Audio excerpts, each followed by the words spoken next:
Hi everyone, my name is Soleimany, and I'm very excited to talk to you today about how we can bridge computation and experimentation using novel methods for uncertainty estimation in machine learning.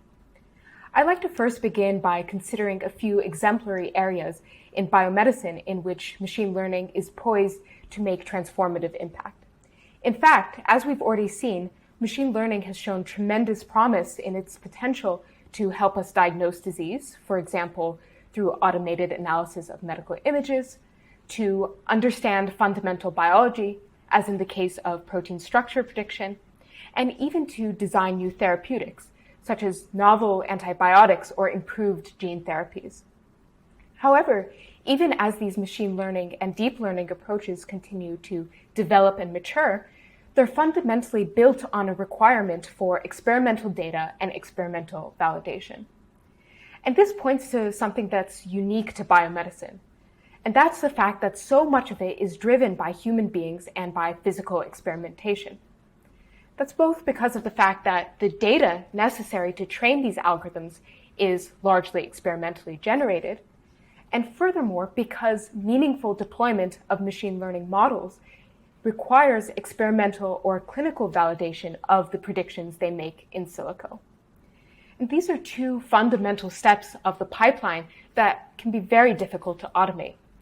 And critically, these studies require tremendous costs and resources in terms of personnel, material requirements, and also monetary investment. And so this raises a broader question of if and how we can leverage computational approaches to try to intelligently inform experimental modeling, to try to bridge this gap and alleviate that burden. More concretely, we can typically think of experimentation as the means by which we make measurements of a biological, chemical, or physiological system, for example, of a molecule's antibiotic activity against drug-resistant bacteria. And these measurements are used to generate data on which we can then train a computational model to predict a target property or a label that's relevant and of interest in our problem at hand. But the fact is that these models will only be good as the data they see, which in the case of biomedicine can be very difficult and costly to collect, and it also renders these models susceptible to failure modes on out-of-distribution regions outside those spaces where they've seen data before. And furthermore, while traditional models can predict a target label of interest, they don't necessarily provide feedback to us, the human users, on what questions or hypotheses or regions of the experimental and data landscapes would be even worthwhile to investigate and pursue. And so there's really this tremendous need for new and improved computational approaches that address these problems in order to inform downstream experimentation. And this is where I think that methods for uncertainty quantification in machine learning have the potential to really address these questions and meet this critical need. And this is because these uncertainty quantification algorithms can report back to the user on regions or instances of the data landscape in which they may need more information.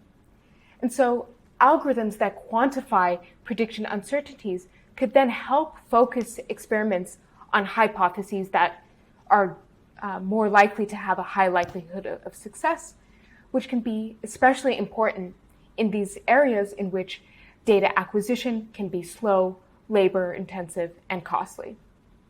And thus, from this perspective, uncertainty quantification methods are really well poised to try to bridge this gap and try to form an iterative feedback loop that really tightly integrates both experimentation and computational workflows.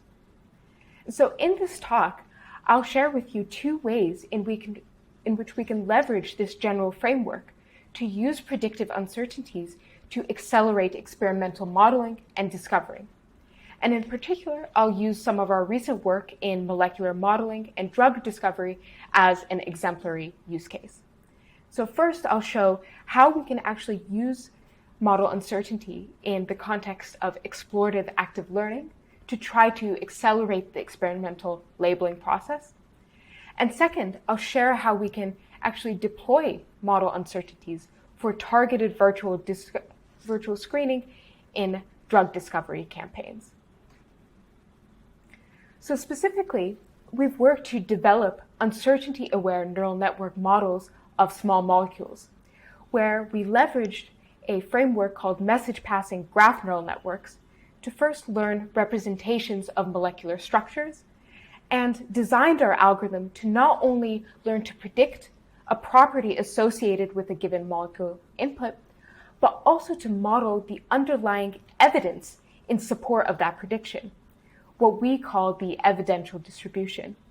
And this provides a way to directly estimate the uncertainty that is associated with that target property prediction. And so to achieve this, we first needed to develop an approach for actually learning these evidential uncertainties. And specifically, we developed an algorithm called evidential deep learning that tackles this problem of uncertainty estimation by treating learning as an evidence acquisition process. And so instead of predicting just the target of a learning problem, for example, a molecular property, we train models to actually learn a full evidential distribution on top of this prediction that captures its associated evidence. And we achieve this by training the network to output the parameters of this underlying evidential distribution through an objective function that first maximizes our model's fit to the data and also minimizes its evidence in the instances where the model is making an error. And so you can see the behavior of this algorithm on a simple learning problem shown here on the left, where the model is trained using data in a particular set from -4 to +4. And in this range, we see that the model's predictions align well with the ground truth, but that it starts to fail on out-of-distribution regions beyond this training set, incurring significantly greater uncertainties and telling us that its predictions here should not be trusted. And so, equipped with this evidential learning algorithm, we then started to build uncertainty-aware molecular property prediction models. And to do this, we trained our neural network model that operates on a molecular graph representation to predict a continuous property associated with a particular molecule input. And we also trained these models to predict the underlying evidential uncertainty associated with that prediction. So when we looked at a model trained to predict how a given molecule drug would dock and bind a protein target, what we observed was that when the evidential model was most confident, its errors were lower, shown here by the strong decreasing trend. And this shows us that as the prediction confidence increases, the error decreases, showing that our uncertainties are well aligned with our predictions. And so this validated our algorithm, and then we next set out to show that we can actually leverage these uncertainties to guide the learning process itself to achieve a more efficient experimental workflow.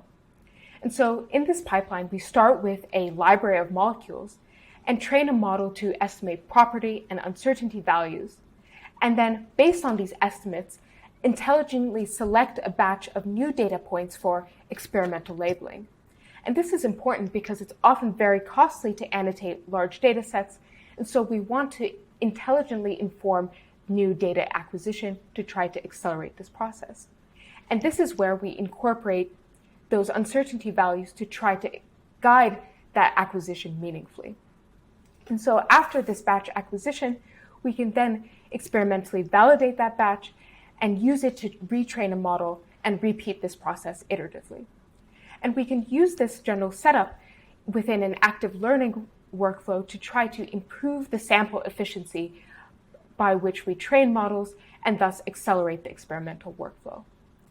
And specifically, we tested this approach on a data set of organic molecules and their physical properties. And so within this active learning paradigm, you can see how the model's performance evolves as new data is acquired. And we see that more data improves performance even if it's selected randomly.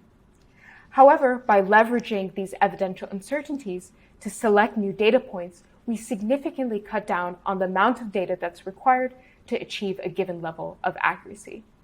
And we found that our method significantly outperformed a state-of-the-art baseline, including dropout sampling, and a second baseline, ensemble-based selection, performed close to on par with our method. Critically, by leveraging these evidential uncertainties, we found that we can achieve a significant efficiency gain in terms of the amount of data that's required to achieve a given level of performance, with close to a 20% improvement relative to the random baseline. And so what this shows is that instead of having humans experimentally validate and collect an entire training set, we can actually reach nearly the same level of performance from only 20% of the experiments. So far in this first part, I've shown how we can leverage uncertainty for improved sample efficiency. We next asked whether we could actually leverage uncertainty at deployment to try to facilitate virtual screening and accelerate the discovery of high-performing, high-confidence drug candidates that had greater likelihoods of succeeding in the real world. And so here, now that we have a model that's proposing candidate drugs, the next step is to actually experimentally validate them against, again, using human experiments. And the question is, how can we prioritize this process intelligently?